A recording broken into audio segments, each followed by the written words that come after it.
Assalamualaikum, saya Putri Bakis daripada Kumpulan 8. Saya akan bercakap tentang pendahuluan pengurusan pempasan. Pengurusan pempasan adalah perkara utama dalam pengurusan sebuah organisasi kerana ia menyumbang kepada kejayaan menyeluruh dalam pelbagai cara. Pengurusan pempasan akan menjadi efektif apabila pihak pengurusan menghargai nilai pelaburan dalam modal insan, kegembiraan warga kerja dan nilai gaji kompetitif.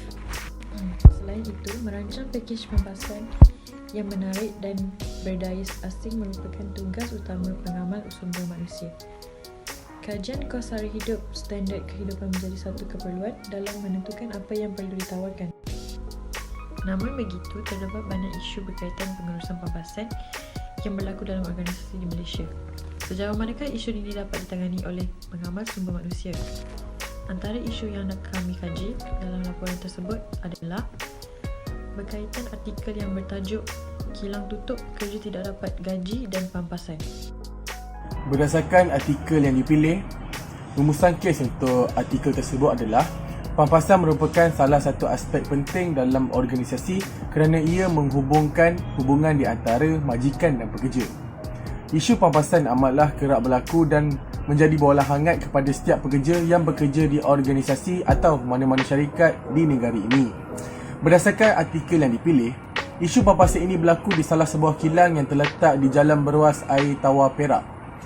Isu ini tercetus apabila salah seorang eksekutif sumber manusia iaitu Muhammad Hidayat Samsuri berumur 35 tahun telah mendakwa bahawa pihak pengurusan lama masih belum melunaskan bayaran wang pampasan dan gaji ganti pekerja.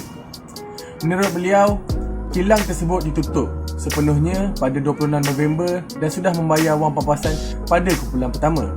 Namun, kumpulan kedua termasuk dirinya masih belum menerima bayaran iaitu seramai 42 pekerja membabitkan jumlah keseluruhan RM300,000 mengikut tempoh perkhidmatan setiap pekerja. Setelah dikaji, pekerja mendapati terdapat pengurusan baru yang mengambil alih kilang tersebut pada bulan Januari. Hal ini membuatkan pekerja lama telah kembali bekerja semula di kilang tersebut, tetapi telah pun ditutup operasinya selama 2 bulan selepas pengurusan baru itu mengambil alih kerana kekurangan peruntukan. Ini menyebabkan pekerja tidak memperoleh bayaran, malah seramai 30 kaki tangan termasuk warga asing menerima notis pemberhentian bekerja secara serta-merta. Menurut Encik Hidayat, beliau hanya menerima bayaran gaji bulan pertama sahaja, manakala selebihnya masih belum diterima dan tunggakan gajinya sudah melebihi RM9,000. Menurut seorang lagi mangsa iaitu pekerja kilang tersebut, iaitu S. Kunaseka berumur 38 tahun, berkata bayaran gaji yang diperoleh hanyalah separuh dan ketetapan gaji yang asal menurut beliau, sehingga bulan seterusnya dia masih belum menerima tunggakan gaji yang dijanjikan. Oleh itu, pekerja tersebut telah sepakat dan diketuai oleh Encik Hidayat Samsuri yang merupakan eksekutif sumber manusia telah membuat aduan kepada Jabatan Tenaga Kerja atau JTN untuk membawa permasalahan ini ke mahkamah bagi membela nasib pekerja yang ditindas. Hal ini kerana pihak majikan tidak boleh membuat sesuka hati kerana setiap nasib pekerja haruslah dibela kerana telah termaktub di dalam Akta Pekerjaan. Maka di sini pihak pekerja boleh mengambil tindakan ke atas pihak majikan dengan membawa aduan ke pihak mahkamah bersama bantuan Kesatuan Sekerja dan Jabatan Tenaga Kerja JTK bagi memutuskan supaya majikan membayar semua bayaran gaji yang tertunggak setelah merujuk semua bukti dan dokumen yang sah. Assalamualaikum. Sekarang saya akan menerangkan tentang model bayaran gaji bagi kajian kes ini. Yang pertama adalah dengan menggunakan dasar strategi yang sesuai dan perlu digunakan oleh kilang tersebut ialah melalui pentadbiran yang menggunakan teknik-teknik penilaian untuk mencapai objektif strategi yang berkesan. Teknik penilaian yang pertama adalah perancangan. Kilang perlulah membuat satu perancangan dengan menggunakan alat perancangan untuk memastikan setiap bayaran gaji pekerja dibayar dengan tepat pada masa yang telah ditetapkan.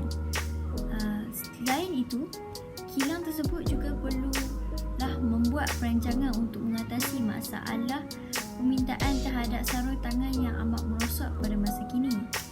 Apabila perancangan dibuat dengan cara yang betul dan tersusun, maka kilang tersebut mungkin dapat menjangkakan apa yang mungkin berlaku di masa hadapan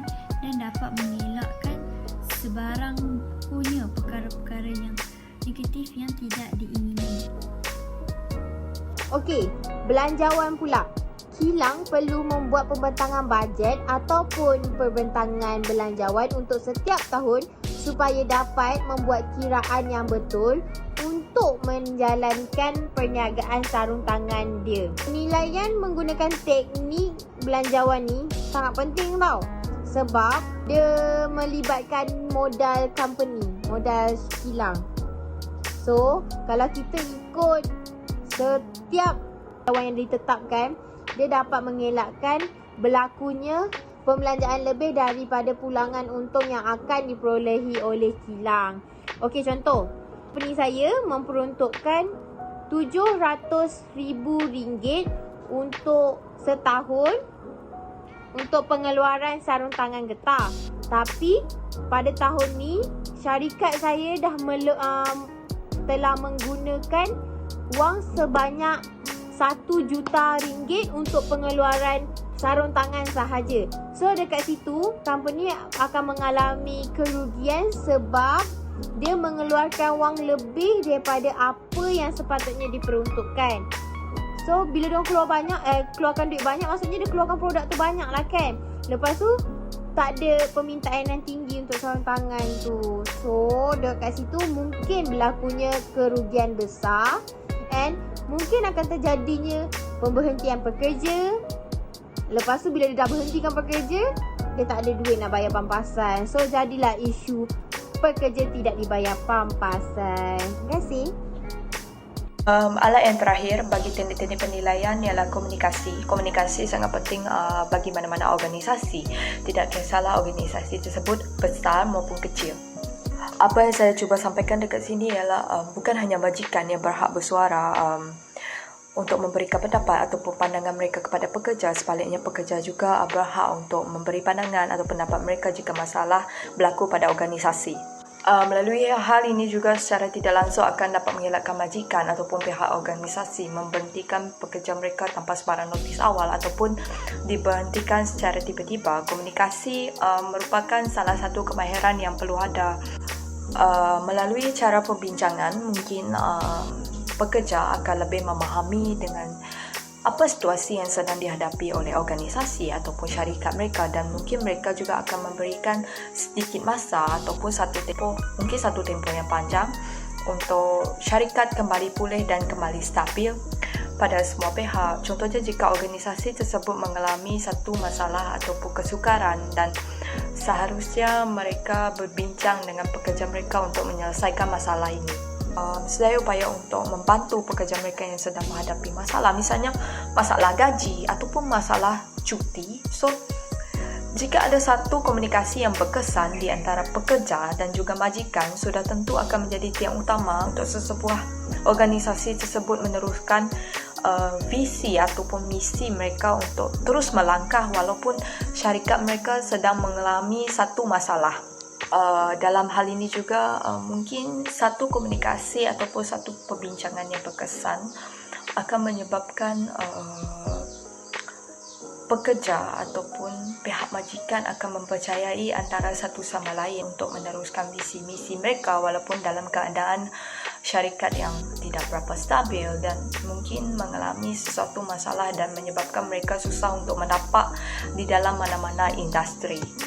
Berbalik kepada pemberhentian pekerja tanpa notis juga sebenarnya dapat dielakkan jika pihak pengurusan dan pihak majikan boleh berkomunikasi ataupun berinteraksi dengan baik dengan pekerja mereka, dan mungkin mereka dapat menerangkan satu-satu situasi yang sedang dihadapi oleh organisasi mereka kepada pekerja, dan mungkin pekerja mereka akan faham tentang masalah yang dihadapi oleh mereka, dan tak seharusnya daripada teknik-teknik dan alat yang digunakan dapat mencapai objektif strategik seperti kecekapan, adil, pematuhan terhadap undang-undang. Dan jika sesebuah syarikat ataupun sebagai contoh, jika sesebuah kilang tak menggunakan teknik-teknik ataupun alat tersebut, maka objektif strategik tidak akan dapat dicapai dan akan berlaku ketidakadilan terhadap pekerja. Kesimpulan di dalam pengurusan pampasan ini adalah, sebagai pelajar pengurusan sumber manusia, hasil dari artikel tersebut, setiap organisasi perlu membentuk satu polisi yang bersesuaian dan menjaga hak-hak pekerja, supaya gaji atau pampasan tidak tertunggak dan tiada unsur penindasan pekerja. Ini berkait rapat dengan menjaga nama sesebuah syarikat agar syarikat dapat terus berkembang pesat dan mencapai objektif dan matlamat organisasi. Jelas, pampasan boleh membebankan syarikat jika tidak diuruskan dengan baik. Beberapa langkah perlu diambil termasuk menyediakan analisis kerja untuk menguruskan pampasan dengan lebih sistematik. Kesempurnaan dalam pengurusan organisasi akan menguntungkan dari pelbagai aspek yang telah dibuat untuk mendapatkan hasil yang diharapkan.